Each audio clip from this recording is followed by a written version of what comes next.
Magandang buhay Pilipinas!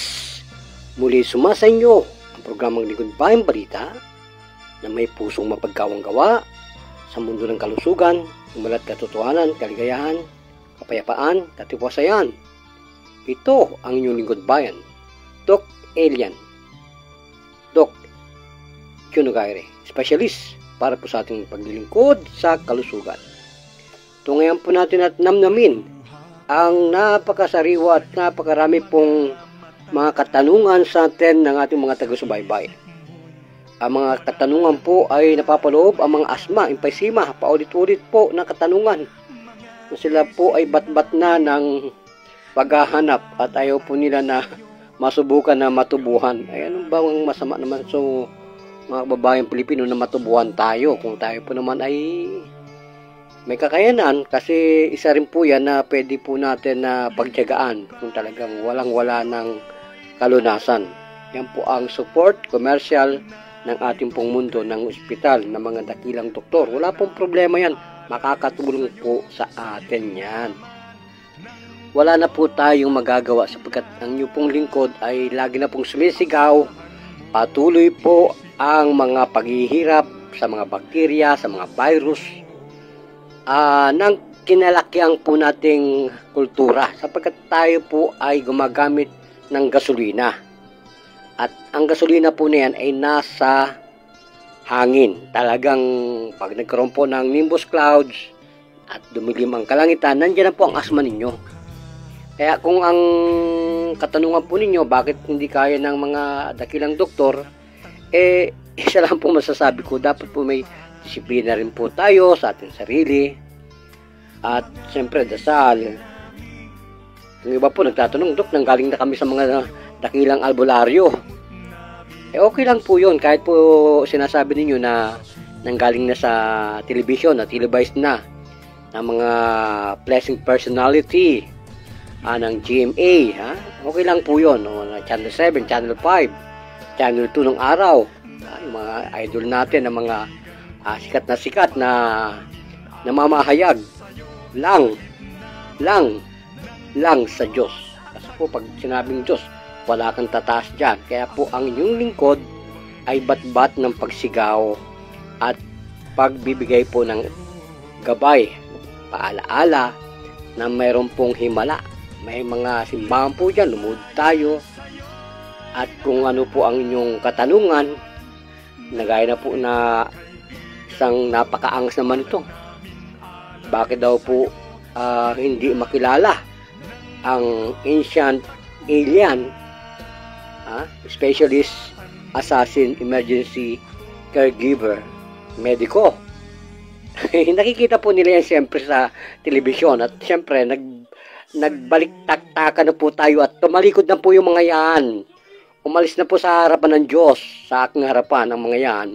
Sapagkat yung story po ni David, ayan nakapicture, hindi po nila talaga makita sapagkat kailangan pa po ng larga vista at kailangan pa po ng ng earphone para po marinig sapagkat nakakabingi po kasi ang trompeta ng Panginoon. Bakit, Dok, naman yung mga espiritista nakikita ng mga hurado ng mga katulad pong media? Okay lang po yun kasi talagang ganun po talaga ang mga kasamahan natin. Minsan po kasi ang lahi po at kultura na may hilig sa espiritu, ay siyempre yung mga chikot, mga ibang mga lahi, siyempre okay lang po yun, no? Mga Japanese, okay lang po, mga Korea, mga telenovela o kahit mga Muslim, ano po yun? One God, one nation po tayo, okay lang po. Kaya naman po, hindi po ako makita talaga. Nakakasilaw po yung talino ng Diyos natin. Napakarami kasi. Ang nakakaintindi lang po nito, yung mayroong mindset ng may pagka-war zone, no? Lalo sa mga military. May pagka-war zone, ibig sabihin mga scout ranger yan. Edible ang kanilang mga pinag-aralan. Kumbaga, technicality, hindi nababasa sa libro ng karunungan. Wala po doon yung mga orasyon na mababasa mo sa internet. May kanya-kanya pong diversion at mantra chakra na pwede po natin na banggitin at isigaw. May mga lingwahe po kasi na mga wisdom na hindi po pwedeng isigaw. Yun ay pang, ano po lang po, pang, kumbaga po, pang personal na gabay natin. At syempre, kapag hindi raw po kayo, mga kababayan, nakaranas ng sakit na to, hindi mo malalaman kung paano ka nagkasakit. At hindi ka nakalbo, hindi ka naluslos, hindi ka nagkaroon ng sakit sa puso, hindi ka nabulag. Kaya po yung paukit-ukit po ng tukso na yan sa medisina, kapag po kayo ay talagang nahampas ng pagkakataon, ay lalo pa pong mapapaigting natin ang libro ng karunungan, no? The wisdom, intelligence of our divine creation, divine light intelligence. Kung po naman sa Omega, yung pong Alpha, divine force intelligence. Kung po sa Omega, that is the dead energy. So, kailangan po, kung wala na pong pagbabalanse, hindi po pwedeng ganun ang siyensya. Dapat may day and night. So, ganun po ang ibig sabihin. That is the most mistake of intellect. Yung pong Omega, that is the end. End of the day of our life. Kailangan po maroon po kayong dasal nito, no? Yung dasal sa pag-ibig ng Diyos. Bahala po kayong humanap ng mga pag-ibig ng Diyos ng dasal. Hindi po yun. Yun po yung oo, him, noo. Diyos po ng hangin. Bahala po kayo sa mga Diyos ng ibang mga Diyos. May Diyos ng mangga, Diyos ng kung ano po mga Diyos dyan. Tomato juice o apple juice. Marami pong klase yan, ha? Okay, joke lang po sa inyo lahat. So, yung pong ating kapanayam ngayon ay matagal na pong naghihirap sa asthma at emphysema. At sinasabi ko po, bago po nagkaroon ng problema ang tatay ko, talagang binigyan ko ng 5 minutes no breathing yun eh.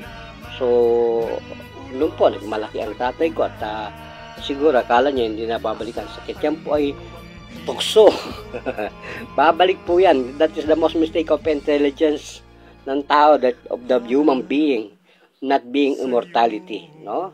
Pero kailangan po ay maramdaman natin ang pasensya ng Panginoon. Kaya hampasin po ulit tayo sa huling pagkakataon at doon po natin malalaman. Life to death po yan. Kaya kailangan po, crucial ang kailangan po nating daanan. Kung paano ka nagkasakit, ganun din po ang pagbabalik. Nasa crucial po kung winasak ng buhay mo, ng pagsubok, ang tulay na dinaanan mo, ganun din po. Sa wasak ka rin na hininga, dadaan. Yung mga ibang pasyente po, kahit mahirap, kahit mayaman, kapag nagkaroon ng side effect yung gamot, ayaw na. Stop. Hindi po ganun ang gamutan, no?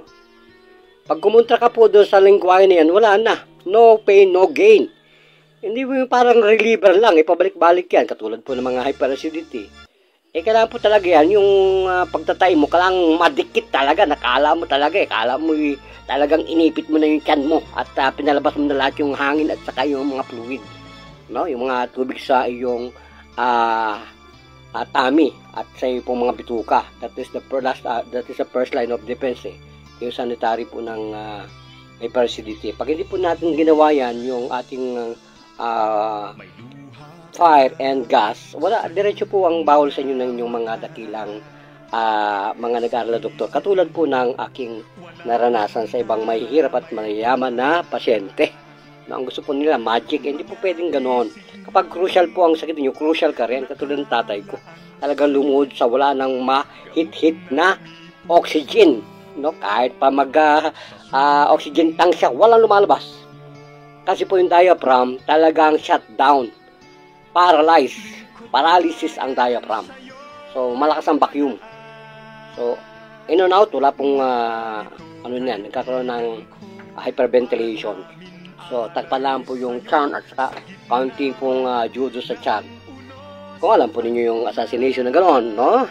So, that is very fatal. Kaya hindi po ito minsan ginagawang addiction sapagkat marami pong crucial circumstances ang pwede pong mangyari. Nakita na yan ng mga idol natin sa TV kung paano paluwain ng maladugo at gunaw na kamatayan ang mga taong ito. Na hindi lang naputin, yung iba naputin siguro ng ibang mga uploader. Pero alam na nila yan.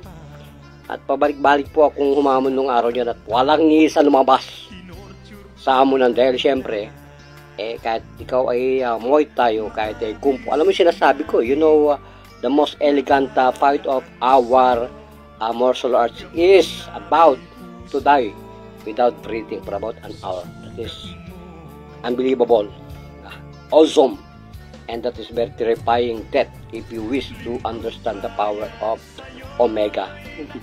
Alpha is right, that's the beginning of life, but Omega is crucial pattern how you will revive your own breathing. That is Omega.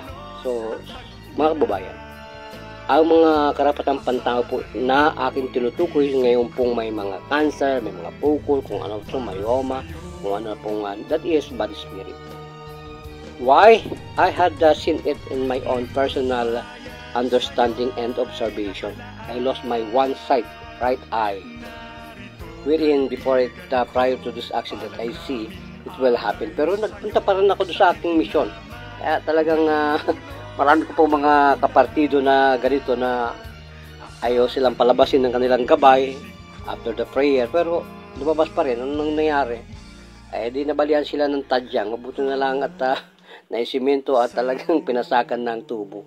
So, wag na po tayong humantong sa mga ganyang aksidente. Kailangan po, pag sinabi ng Lord natin na wag tayong lalabas, wag tayong lumabas. So, yun po ang gabay ng Panginoon. So, sa mga nagtatanong, no, na lagi po tayong bakit hindi po ako may halathala sa pahayagan, wag na po natin hintayin yan. Sapagkat ang mga ginto po, ang mga karsa tulad namin, iniwasan po yan ng kahit sino pang personality, media, research, broadcaster, or investigative. Kasi pantay po ang aming kagapuan yan. Pantay lang po ang pabango namin yan. Kaya lang sila imported, tayo local. Okay? Maraming po salamat.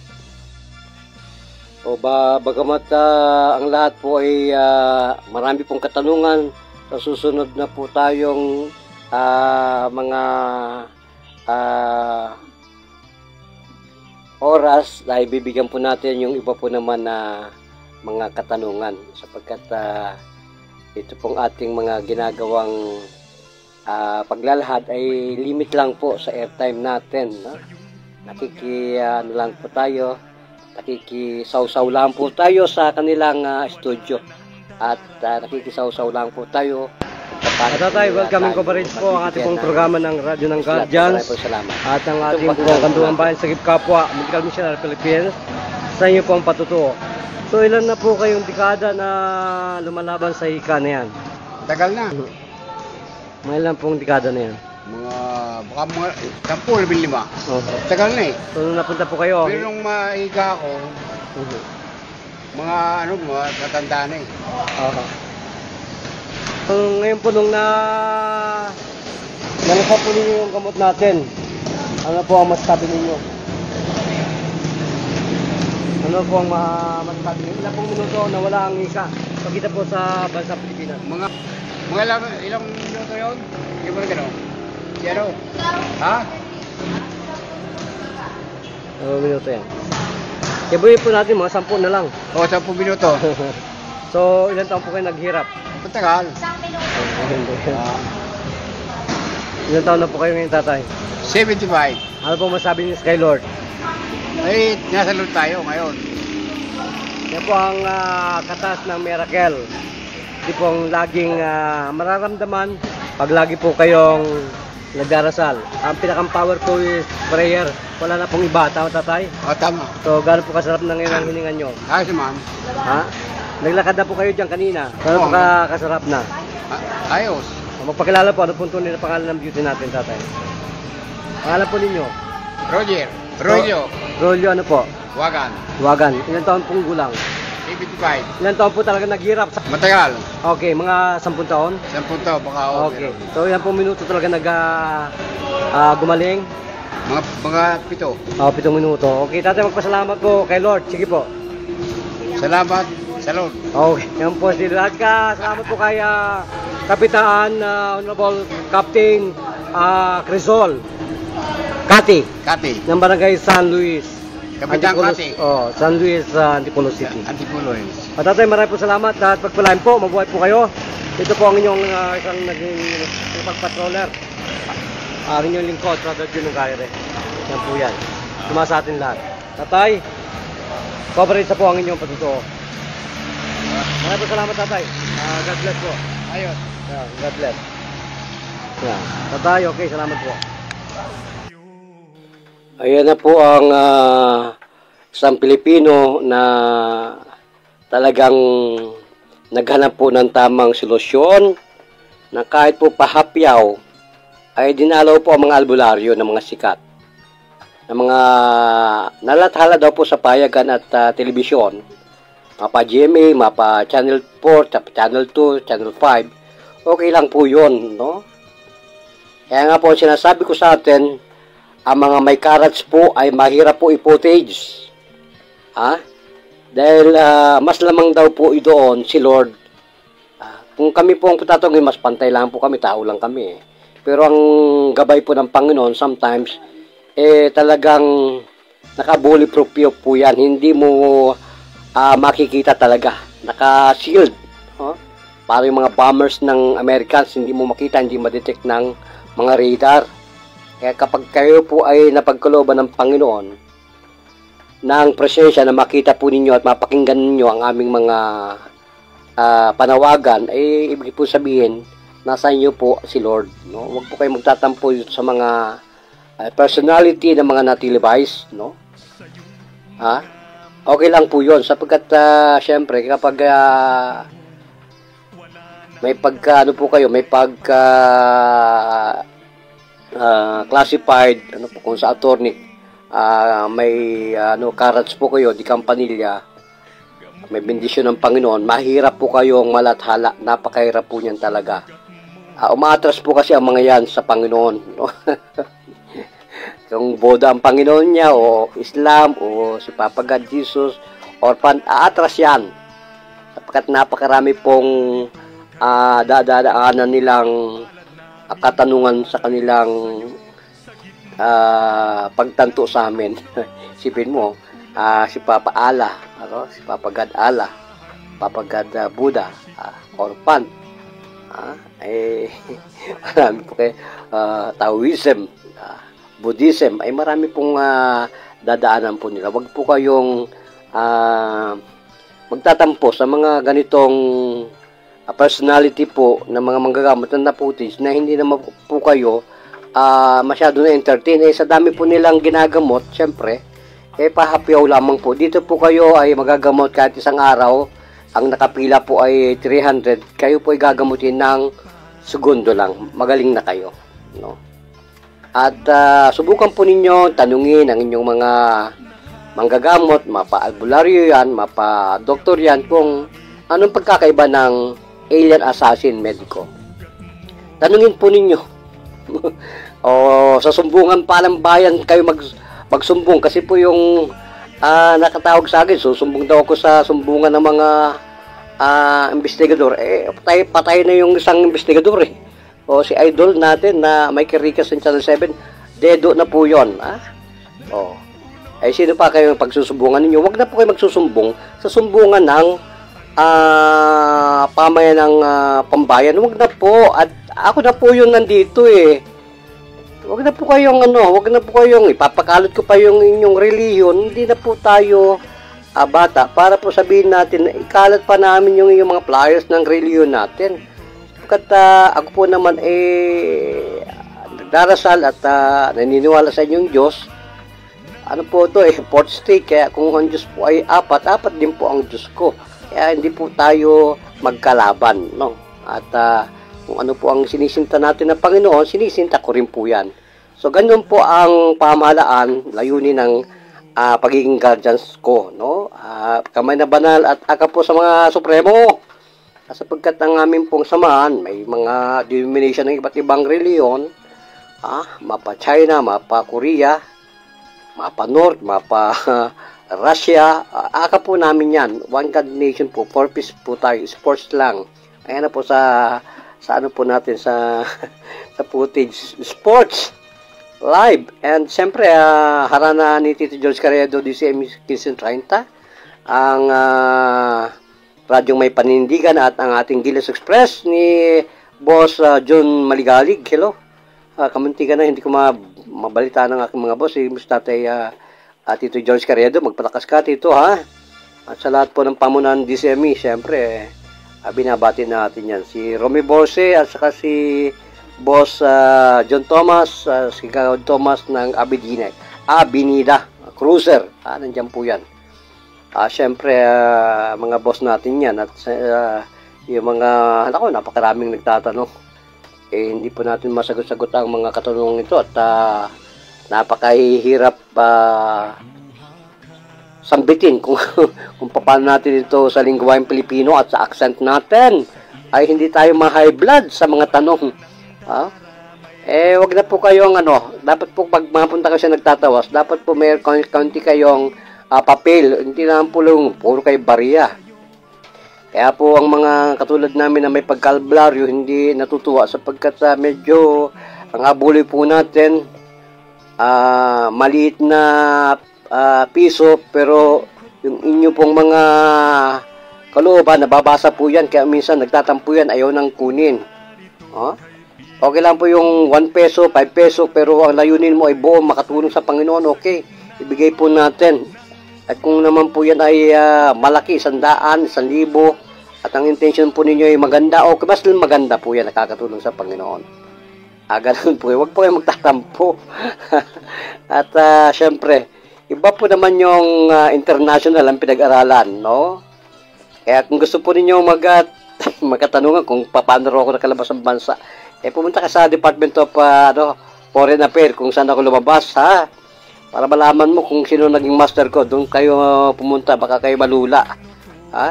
At marami na pong nalula mga military dyan na investigative na nag-imbestiga sa beauty ko. Ganun lang po tayo, tahimik lang tayo. Kung paano tayo po naging judista, ang martial arts po, hindi po yan pinagmamalakit, pinagyayabang. No? Yung mga master po natin, kita po ninyo magmantra yan. Sumalag. Parang bading lang sila. Ganun lang po yan. Pero sa totoong buhay po yan, delikado. Kung ano po ang bilis ng takbo nila, ganun po ang bilis ng inyong lipad. So, ganun po ang inaral ng Union Code sa pamamagitan po ng mediko. Kasi, sa buong buhay po natin, pag nandun po tayo sa mga isolated area, provincial, wala pong mahusay na first aid. Cardiopulmonary resuscitation, CPR. Late na po yan. Panahon pa nila Lapu-Lapu, labanan ni Magellan Felipe ang CPR. Pero kung wala po tayong kaalaman, pwede na rin po yan maging first aid. Wala pong masama dyan. Lagi pong neutral ang ating pong impormasyon sa inyong lahat. Pagtisan kung anong meron. Sabi nga ng Panginoon, tumawag lang sa akin, ang inyong CPR, cardiopulmonary resuscitation, magkakaroon yan ng bisa. Yan. Unti-unti na po tayo nagpapaalam at siguro naman ay akin nang tatanggal ang ating accent at talagang nakaka-high blood kayo. Yung mga katanungan ganito ay talagang ngayon ko lang naramdaman kung paano tayo pupunta sa neutral, no? Pagsasahimpapawid ng impormasyong ito para po ay walang masagasaan sa ating lahat, kundi pantay-pantay sa Panginoon Yahweh, Panginoong Allah, Buddha, Orphan, Orthodox, lahat po ay ating akap, mga Pilipino. Sa iyo, Tatay, salamat sa iyong pagbibigay ng paalaala na mayroong himala sa ating kalusugan. No? Alalahanin po natin, ang inyong pong kaharap ay isang ancient alien, specialist, assassin medico. Mabuhay Pilipinas, pagpalain ng Diyos, mabuhay tayo lahat.